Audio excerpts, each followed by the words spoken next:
केवल खबर पूरी खबर।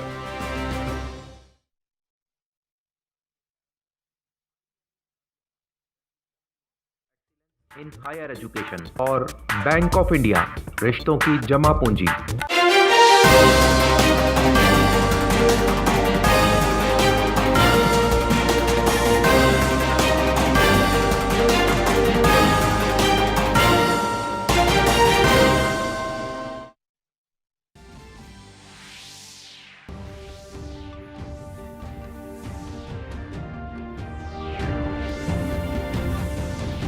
कार्रवाई, सीबीआई को जांच सौंपने की दी मंजूरी।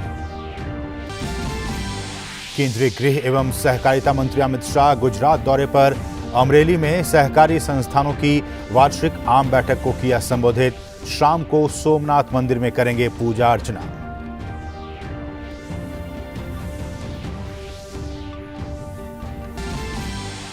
महारानी एलिजाबेथ द्वितीय के सम्मान में देश में आज एक दिन का राजकीय शोक। ब्रिटेन में 19 सितंबर को होगा महारानी का अंतिम संस्कार। श्रद्धांजलि देने वालों का लगा तांता।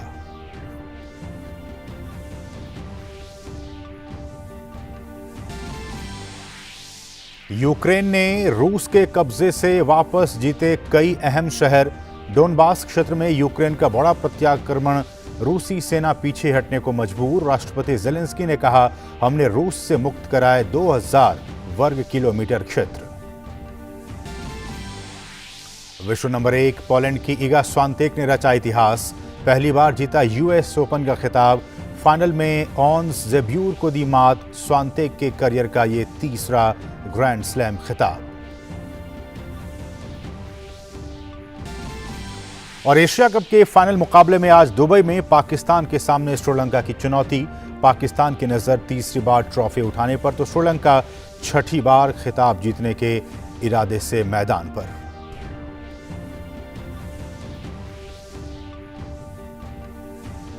नमस्कार, डीडी न्यूज में आप सभी दर्शकों का बहुत बहुत स्वागत है। मैं हूं असीम मिश्रा। दिल्ली परिवहन निगम यानी कि डीटीसी द्वारा लो फ्लोर बसों की खरीद में अनियमितता और भ्रष्टाचार के मामले में उपराज्यपाल वीके सक्सेना ने सीबीआई जांच की सिफारिश कर दी है।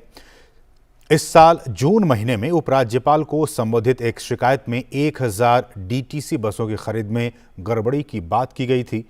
शिकायत में दावा किया गया था कि डीटीसी ने पूर्व नियोजित तरीके से परिवहन मंत्री को बसों की निविदा या फिर टेंडर और खरीद के लिए गठित समिति का अध्यक्ष नियुक्त किया गया था।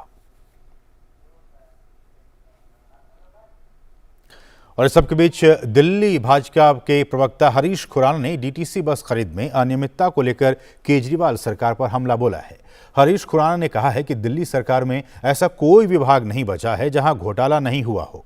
उन्होंने दिल्ली के मुख्यमंत्री अरविंद केजरीवाल से तुरंत मंत्री को बर्खास्त करने की मांग की है।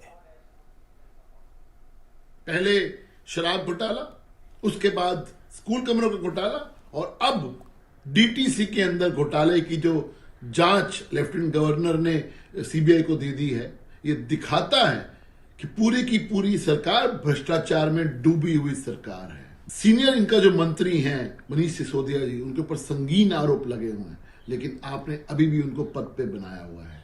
अगर आपके अंदर थोड़ी सी भी शर्म है तो तुरंत से तुरंत इस्तीफा होना चाहिए इन मंत्रियों का। केंद्रीय गृह एवं सहकारिता मंत्री अमित शाह आज गुजरात दौरे पर हैं।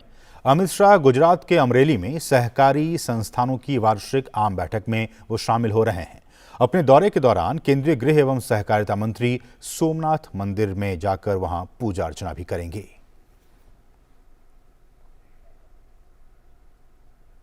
सूचना एवं प्रसारण मंत्री अनुराग सिंह ठाकुर आज से 3 दिनों के महाराष्ट्र के दौरे पर हैं। मुंबई से सटे डोंबिवली में आज पार्टी कार्यकर्ताओं ने उनका जोरदार स्वागत किया। वो आज डोंबिवली में लोकसभा कोर कमेटी की बैठक को संबोधित करेंगे, जिसके बाद वो बीजेपी के जिला पदाधिकारी, प्रकोष्ठ संयोजक और मोर्चा के अन्य अधिकारियों और पदाधिकारियों के साथ बैठक करेंगे। दोपहर में वो विभिन्न सरकारी योजनाओं के लाभार्थियों से संवाद करेंगे, साथ ही एक प्रेस वार्ता को भी संबोधित करेंगे।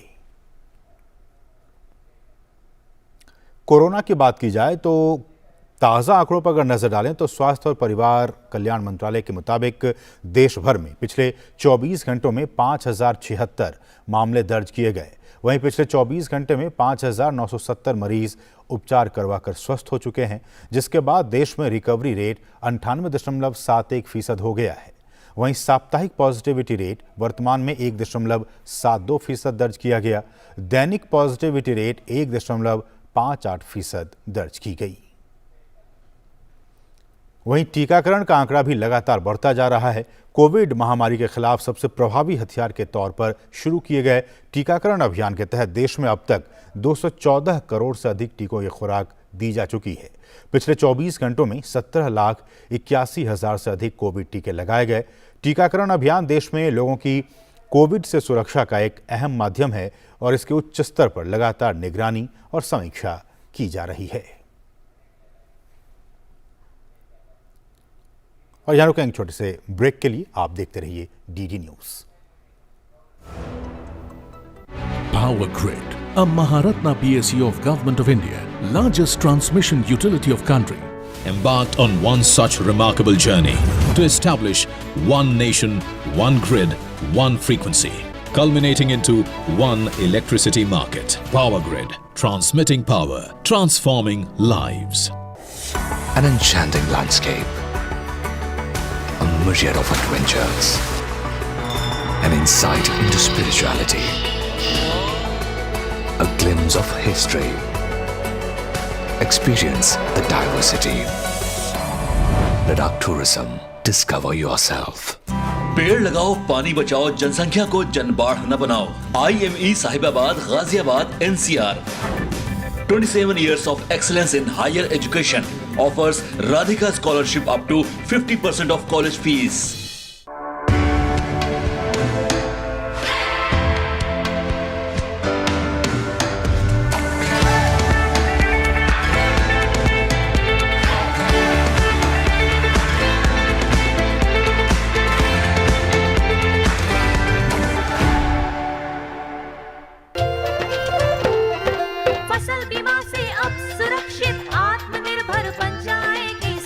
AIC के संग मौसम की मार अब नहीं करेगी तंग, नुकसान की होगी पूरी भरपाई। AIC किसान का हमराही। Agriculture insurance company of India limited, संपन्न भारत की पहचान, बीमित फसल खुशहाल किसान। और ब्रेक के बाद आपका फिर से स्वागत है। राजधानी दिल्ली में प्रधानमंत्री मत्स्य संपदा योजना की दूसरी वर्षगांठ के मौके पर केंद्रीय पशुपालन, डेयरी और मत्स्य पालन मंत्री पुरुषोत्तम रूपाला ने कहा कि प्रधानमंत्री मत्स्य संपदा योजना के जरिए 20,050 करोड़ रुपए का निवेश किया जाएगा, जो कि मत्स्य क्षेत्र में होने वाला अभी तक का सबसे अधिक निवेश होगा। पेश है ओपी यादव की यह खास रिपोर्ट। समुदाय के सर्वांगीण विकास के लिए सितंबर 2020 में केंद्र सरकार द्वारा प्रधानमंत्री मत्स्य संपदा योजना की शुरुआत की गई थी। योजना की दूसरी वर्षगांठ पर राजधानी नई दिल्ली में एक कार्यक्रम का आयोजन किया गया। कार्यक्रम में बतौर मुख्य अतिथि भाग लेने आए केंद्रीय पशुपालन, डेयरी व मत्स्य पालन मंत्री पुरुषोत्तम रूपाला ने कहा कि प्रधानमंत्री नरेंद्र मोदी ने मत्स्य समुदाय के सर्वांगीण विकास के लिए 20,050 करोड़ रुपए का अब तक का सबसे अधिक फंड रखा है। प्रधानमंत्री जी को धन्यवाद देना चाहता हूं। 600 करोड़ रुपए का बजट था और अब ये योजना 20,000 करोड़ रुपए की। ये प्रधानमंत्री नरेंद्र मोदी जी की सोच है। वो कभी भी किसी भी चीज में छोटा सोचते ही नहीं। कार्यक्रम में मौजूद केंद्रीय पशुपालन, डेयरी व मत्स्य पालन व सूचना प्रसारण राज्य मंत्री एल मुरुगन ने कहा कि भारत सरकार मत्स्य क्षेत्र में रिफॉर्म, परफॉर्म और ट्रांसफॉर्म कर मत्स्य उत्पादन बढ़ाने पर ध्यान दे रही है। Under PMMSY, key interventions are undertaken with the aim of enhancing fish production and productivity.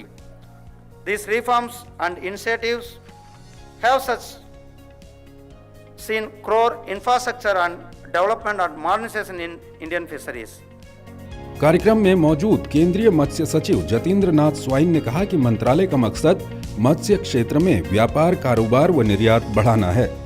हम लोग जैसे देख रहे हैं कि श्रिम्प हम लोग एल भनावी के ऊपर डिपेंडेंट है, overly dependent. So indicus and monodon, ये जो श्रिम्प वेराइटीज है जो हमारा प्राइमरीली एक्सपोर्ट होती है, इसको करने के लिए we have sanction certain projects, another 2-3 years we will see a lot of results in that. गौरतलब है कि भारत दुनिया का दूसरा सबसे बड़ा मछली पालक और चौथा सबसे बड़ा मछली निर्यातक देश है। यही वजह है कि नीली क्रांति के जरिए सरकार देश में मछली पालन क्षेत्र में सतत और जवाबदेह विकास को सुनिश्चित करने के लिए प्रधानमंत्री मत्स्य संपदा योजना की शुरुआत कर चुकी है। देश प्रधानमंत्री मत्स्य संपदा योजना की दूसरी वर्षगांठ मना रहा है। देश के मछुआरा समुदाय के टिकाऊ विकास के संदर्भ में आजादी के बाद से ये योजना अब तक की सबसे बड़ी योजना के रूप में देखी जा रही है। योजना के जरिए 2024-25 तक भारत सरकार ने इस योजना में 20,050 करोड़ रुपए निवेश का लक्ष्य रखा है। निश्चित तौर पर सरकार की इस महत्वाकांक्षी योजना के जरिए न केवल मछुआरा समुदाय का कल्याण और विकास होगा, बल्कि भविष्य में वो रोजगार, व्यापार और कारोबार कर आत्मनिर्भर बनने के लिए आगे भी बढ़ेंगे।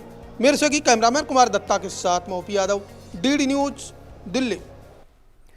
प्रधानमंत्री नरेंद्र मोदी 17 सितंबर को चीता पुनर्वास परियोजना का शुभारंभ करेंगे। ओडिशा में भुवनेश्वर चिड़ियाघर के निदेशकों के राष्ट्रीय सम्मेलन में केंद्रीय पर्यावरण, वन और जलवायु परिवर्तन मंत्री भूपेंद्र यादव ने ये बातें कही। उन्होंने बताया कि इस परियोजना के लिए नामीबिया से चीता लाया जाएगा। केंद्रीय वाणिज्य एवं उद्योग मंत्री पीयूष गोयल अमेरिका के दौरे पर हैं। अपने दौरे के दौरान उन्होंने लॉस एंजल्स में स्वामी नारायण मंदिर में दर्शन किए। इस दौरान उन्होंने कहा कि भारतीय समुदाय की महत्वपूर्ण उपस्थिति और इस क्षेत्र के विकास में भारतीयों का योगदान प्रभावशाली है। केंद्रीय वाणिज्य एवं उद्योग मंत्री पीयूष गोयल ने दक्षिणी कैलिफोर्निया के व्यापारिक समुदाय को भी संबोधित किया।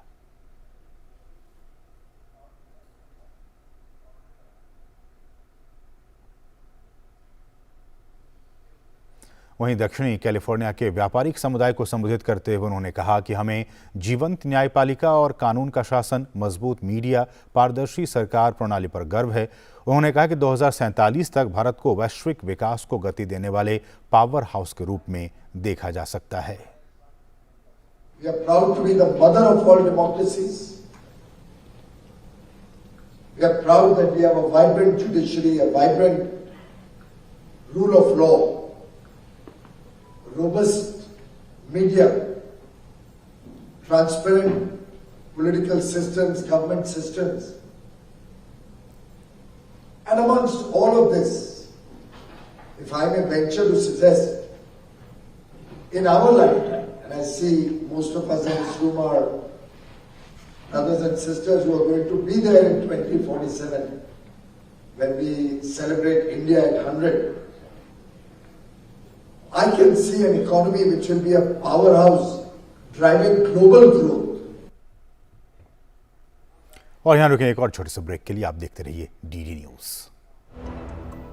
इन शहरी बस्तियों में अब राष्ट्रीय शहरी स्वास्थ्य मिशन हरियाणा के तहत शहरी प्राथमिक स्वास्थ्य केंद्रों के माध्यम से गर्भवती की जांच व सुरक्षित प्रसव की मुफ्त सुविधा उपलब्ध करवाई जाती है, ताकि आपकी ममता और खुशियां कायम रहें। तो याद रखिए, गर्भवती का नाम तुरंत दर्ज करवाएं, उसकी पूरी देखभाल करें और डिलीवरी अस्पताल में ही करवाएं। बधाई हो। राष्ट्रीय शहरी स्वास्थ्य मिशन हरियाणा, स्वस्थ बने जीवन, हर बस्ती हर आंगन। पेड़ लगाओ, पानी बचाओ, जनसंख्या को जनबाढ़ न बनाओ। IME Sahibabad, Ghaziabad, NCR। 27 years of excellence in higher education offers Radhika scholarship up to 50% of college fees. An enchanting landscape, a myriad of adventures, an insight into spirituality, a glimpse of history. Experience the diversity. Ladakh Tourism. Discover yourself. Power Grid, a Maharatna PSU of Government of India, largest transmission utility of country. Embarked on one such remarkable journey to establish one nation, one grid, one frequency, culminating into one electricity market. Power Grid, transmitting power, transforming lives. और break के बाद आपका फिर से स्वागत है। Britain की महारानी एलिजाबेथ द्वितीय के सम्मान में भारत में आज एक दिन का राजकीय शोक है। उनके सम्मान में आज उन सभी भवनों पर राष्ट्रीय ध्वज आधा झुका हुआ है जहां राष्ट्रीय ध्वज नियमित रूप से फहराया जाता है। महारानी एलिजाबेथ द्वितीय का 8 सितंबर को निधन हो गया था।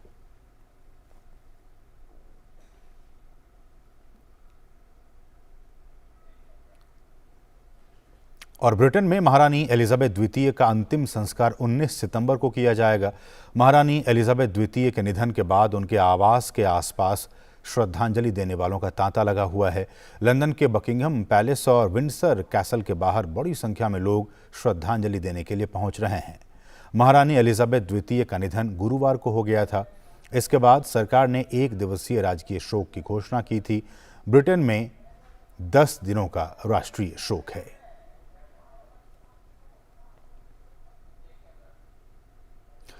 प्रधानमंत्री नरेंद्र मोदी ने ब्रिटेन की नई प्रधानमंत्री लिज ट्रस के साथ फोन पर बातचीत की है।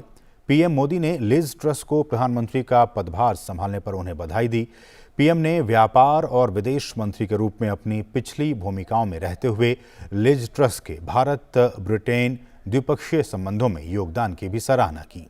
दोनों नेताओं ने भारत और ब्रिटेन के बीच व्यापक रणनीतिक साझेदारी को और भी मजबूत करने की प्रतिबद्धता जताई। दोनों नेताओं ने रोड मैप 2030 के कार्यान्वयन में प्रगति, FTA वार्ता, रक्षा और सुरक्षा सहयोग और दोनों देशों के बीच लोगों के बीच संबंधों सहित द्विपक्षीय हित के विभिन्न मुद्दों पर चर्चा की। पीएम मोदी ने भारत के लोगों की ओर से महारानी एलिजाबेथ द्वितीय के निधन पर शाही परिवार और ब्रिटेन के लोगों के प्रति गहरी संवेदना व्यक्त की। रूसी कब्जे से कई अहम क्षेत्रों को छुड़ाकर वापस लेने के बाद यूक्रेन के विदेश मंत्री ने यह दावा किया है कि कीव रूसी सेना को युद्ध में हरा सकता है। उन्होंने जर्मन विदेश मंत्री के साथ साझा प्रेस को संबोधित करते हुए ये बातें कहीं। उन्होंने कहा कि मित्र देशों की मदद से यूक्रेन इस युद्ध को पूरी तरह से जीत सकता है। We showed that we can defeat the Russian army. We are doing it with weapons which were also provided by our partners. I repeat again, the more weapons we receive, the faster we win. The faster this war will end, and we would be able to concentrate on other goals. वहीं Ukraine के रक्षा मंत्रालय ने एक video जारी किया है जिसमें Donbas के बल्कालिया में यूक्रेनी सेना अपना झंडा फहराते नजर आ रहे हैं। इससे पहले यूक्रेन ने इस क्षेत्र में बड़ी बढ़त करने का दावा किया था। यूक्रेन के ब्रिगेडियर जनरल ने कहा है कि उसने सैनिकों ने रूसी मोर्चे के भीतर 50 किलोमीटर तक के क्षेत्र पर यूक्रेनी सेनाओं ने वापस कब्जा कर लिया है। यही नहीं, खार्किव क्षेत्र में 20 गांव भी वापस यूक्रेन के कब्जे में आ गए हैं। अमेरिका में 9/11 आतंकी हमले की आज 21वीं बरसी है। साल 2001 में आज ही के दिन अमेरिका आतंकी हमलों से दहल उठा था। इस आतंकी हमले में 3000 लोगों की मौत हो गई थी। आतंकी संगठन अल-कायदा ने अमेरिका में एक के बाद एक चंद मिनटों में 4 ठिकानों पर हमले किए थे। इन हमलों को विमान हाईजैक के जरिए अंजाम दिया गया था। वर्ल्ड ट्रेड सेंटर और अमेरिकी रक्षा मंत्रालय पेंटागन पर जैसे ही विमान टकराया, पल भर में ये इमारत राख के ढेर में तब्दील हो गई। इस दर्दनाक हमले के पीछे ओसामा बिन लादेन का हाथ था। इसके बाद अमेरिका ने इस आतंकी घटना पर कार्रवाई करते हुए 2 मई 2011 को पाकिस्तान के एबटाबाद में ओसामा बिन लादेन को मार गिराया था। खबर खेल जगत से है। विश्व नंबर 1 पोलैंड की इगा स्वांतेक ने यूएस ओपन का खिताब अपने नाम कर लिया है। ये पहली बार है जब स्वांतेक ने इस खिताब को अपना बनाया है। स्वांतेक ने फाइनल मुकाबले में ट्यूनीशिया की ऑन ज़ेब्यूर को 6-2, 7-6 के सीधे सेट्स में पराजित किया। ये पहली बार था जब स्वांतेक और ज़ेब्यूर यूएस ओपन के फाइनल में उतरी थी। पहला सेट आराम से जीतने वाली इगा को हालांकि दूसरे सेट में कड़ी चुनौती मिली, लेकिन ज़ेब्यूर दूसरे सेट को जीत नहीं पाई और स्वांतेक ने मैच को जीत अपने करियर का तीसरा ग्रैंड स्लैम हासिल कर लिया। इगा 2013 में सेरेना विलियम्स के बाद पहली महिला खिलाड़ी हैं जिन्होंने एक ही साल में फ्रेंच ओपन और यूएस ओपन का खिताब अपने नाम कर लिया है। यूएस ओपन के महिला एकल वर्ग के फाइनल मुकाबले में 2 ऐसे चेहरे थे जिन्होंने इस बात को तय कर दिया था कि इस बार इस ग्रैंड स्लैम को नया चैंपियन मिलेगा। एक तरफ 2 बार की फ्रेंच ओपन चैंपियन विश्व नंबर 1 इगा स्वांतेक थी, तो दूसरी ओर पहली बार ग्रैंड स्लैम को जीतने की तमन्ना लिए ट्यूनीशिया की ऑन ज़ेब्यूर। मुकाबला शुरू हुआ तो ईगा ने साबित कर दिया कि उन्होंने यूं ही विश्व नंबर 1 का ताज नहीं पहन रखा। उन्होंने पहले सेट को आसानी के साथ 6-2 से जीत लिया, लेकिन दूसरे सेट में ट्यूनीशियाई खिलाड़ी ने जबरदस्त खेल दिखाते हुए एक समय आगे चल रही ईगा को 4-4 की बराबरी पर ला दिया। संघर्ष ने आगे की तस्वीर को रोमांच से भरा, लेकिन स्वांतक ने दूसरे सेट को 7-6 से जीत मुकाबले और खिताब को अपना बनाने में सफलता हासिल की। ये पहली बार रहा जब स्वांतक ने यूएस ओपन का खिताब अपने नाम किया। ऐसा करके ईगा 2013 में सेरेना विलियम्स के बाद से पहली महिला खिलाड़ी बनी जिन्होंने एक ही साल में फ्रेंच ओपन और यूएस ओपन का खिताब जीता, जबकि एक ही सीजन में 2 ग्रैंड स्लैम जीतने वाली 2016 के बाद से वो पहली खिलाड़ी हैं। स्वांतक के करियर का ये तीसरा ग्रैंड स्लैम खिताब रहा। इससे पहले उन्होंने साल 2020 और इस साल फ्रेंच ओपन का खिताब जीता। स्वांतक के करियर का ये 10वां खिताब है। बड़ी बात यह है कि उन्होंने इन 10 फाइनल्स को एक भी सेट गवाए बिना जीता है। 10 में से 7 खिताब उन्होंने इसी साल जीते हैं। उनसे पहले साल 2014 में सेरेना विलियम्स ने एक ही सीजन में 7 खिताब जीते थे। तो यकीनी तौर पर स्वांतक ने अपने खेल को जिस तरह से निखारा है, उसने उनके करियर को नया आयाम भी दिया है और उन्हें खास पहचान भी दी है। Sports desk, DD news. और यहाँ रुकेंगे एक और छोटे से ब्रेक के लिए। आप देखते रहिए डीडी न्यूज।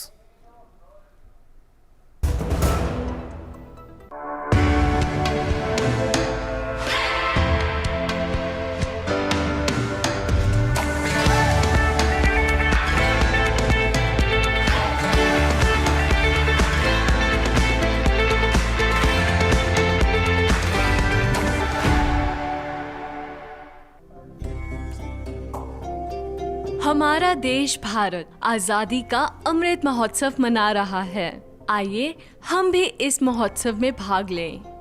सड़क पर रहते हुए बच्चों को आपने कई बार देखा होगा।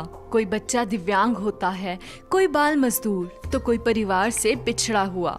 जब भी हम ऐसे किसी बच्चे को सड़क पर देखें, तो ये हम सभी का देश के प्रति कर्तव्य है कि हम NCPCR के सिटीजन पोर्टल पर सूचना दें। मैं एक अध्यापिका हूँ। हमने कोविड-19 जैसी कठिन परिस्थितियों में भी बच्चों तक ऑनलाइन शिक्षा पहुंचाई है, पर सड़क पर रह रहे बच्चे इस शिक्षा से आज भी वंचित हैं। इन बच्चों की मदद हमें व्यक्तिगत क्षमता में करनी चाहिए। अपनी सेवाएं देने के लिए आप NCPCR के बाल स्वराज पोर्टल पर जाकर खुद को व्यक्तिगत सेवाओं के लिए, जैसे शिक्षा देने की सेवा, मेडिकल सेवा, लीगल सेवा आदि प्रदान करने के लिए रजिस्टर करें। An enchanting landscape, a myriad of adventures, an insight into spirituality, a glimpse of history. Experience the diversity. Ladakh Tourism. Discover yourself. Asia cup की बात की जाए तो दुबई में आज एशिया कप क्रिकेट के फाइनल में पाकिस्तान का सामना श्रीलंका के साथ होगा। श्रीलंका छठी बार खिताब जीतने की कोशिश करेगा, जबकि पाकिस्तान लंबे समय से चले आ रहे खिताब के अपने सूखे को समाप्त करना चाहेगा। दोनों टीमें एशिया कप के फाइनल में 3 बार एक दूसरे का सामना कर चुकी हैं। एशिया कप क्रिकेट प्रतियोगिता का फाइनल रविवार को दुबई इंटरनेशनल स्टेडियम में पाकिस्तान और श्रीलंका के बीच खेला जाएगा। इस मैच में टॉस की भूमिका काफी अहम मानी जा रही है। एशिया कप में टॉस जीतकर अभी तक जिन टीमों ने गेंदबाजी की है, उन्होंने ज्यादातर मैच जीतने में कामयाबी पाई है। ऐसे में फाइनल में भी टॉस जीतने वाली टीम पहले गेंदबाजी करना ही पसंद करेगी। फाइनल में श्रीलंका को अपनी स्पिन जोड़ी वानिंदु हसरंगा और महीश तीक्ष्णा से काफी उम्मीदें होंगी, जिन्होंने शुक्रवार को हुए मैच में पाकिस्तान को 121 रन पर समेट दिया था। अपने घर में तमाम दिक्कतों से जूझ रही श्रीलंका के लिए एशिया कप जीतना एक बड़ी राहत होगा। वहीं पाकिस्तान की टीम फाइनल में पूरी ताकत के साथ उतरेगी। तेज गेंदबाज नसीम शाह और ऑलराउंडर शादाब खान टीम में फिर से दिखेंगे। हालांकि बल्लेबाजी पाकिस्तान के लिए चिंता का कारण बनी हुई है। कप्तान बाबर आजम टूर्नामेंट में फ्लॉप साबित हुए हैं। सिर्फ मोहम्मद रिजवान ही टीम के लिए लगातार रन बना रहे हैं। वे 5 मैच में 226 रन बना चुके हैं। मौजूदा संस्करण में दोनों टीमों के सफर पर नजर डालें तो पाकिस्तान ने एशिया कप के इस संस्करण की शुरुआत हार के साथ की थी। पहले मैच में उसे भारत ने हराया था। इसके बाद टीम ने हांगकांग को हराकर सुपर 4 में जगह बनाई। सुपर 4 में पाकिस्तान ने पहले मैच में भारत को हराया। इसके बाद अफगानिस्तान को हराकर पाकिस्तान ने फाइनल में प्रवेश किया। सुपर 4 के आखिरी मैच में पाकिस्तान को श्रीलंका के हाथों हार का सामना करना पड़ा। वहीं प्रतियोगिता में श्रीलंका की भी हार के साथ शुरुआत हुई। पहले मैच में अफगानिस्तान ने श्रीलंका को 8 विकेट से हराया। इसके बाद श्रीलंका ने बांग्लादेश को हराकर सुपर 4 में जगह बनाई। श्रीलंका ने सुपर 4 में अफगानिस्तान, भारत और फिर पाकिस्तान को हराया, यानी सुपर 4 में श्रीलंका ने अपने सभी मैच जीते। एशिया कप के इतिहास की बात करें तो भारतीय टीम एशिया कप की सफलतम टीम है। भारत ने 7 बार एशिया कप जीता है। इसके बाद श्रीलंका है जिसने 5 बार एशिया कप जीता है।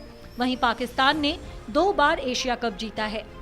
एशिया कप के फाइनल में इन दोनों टीमों के बीच हुए मुकाबलों पर अगर नजर डालें तो 1986 में एशिया कप के दूसरे संस्करण का फाइनल श्रीलंका और पाकिस्तान के बीच खेला गया था, जिसमें श्रीलंका ने बाजी मारी थी। 2000 में दूसरी बार एशिया कप का फाइनल पाकिस्तान और श्रीलंका के बीच खेला गया। इस बार पाकिस्तान ने पिछले फाइनल की हार का बदला लिया और 39 रन से मैच जीतकर खिताब अपने नाम किया। ये पाकिस्तान का पहला एशिया कप खिताब था। 2014 में तीसरी बार एशिया कप का फाइनल पाकिस्तान और श्रीलंका के बीच खेला गया। इसमें श्रीलंका ने 5 विकेट से जीत दर्ज की।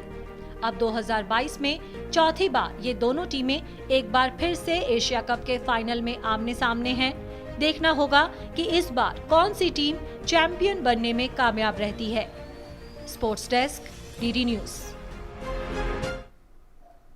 तो इसके साथ ही इस बुलेटिन में बस इतना ही। हमें दीजिए अनुमति। नमस्कार।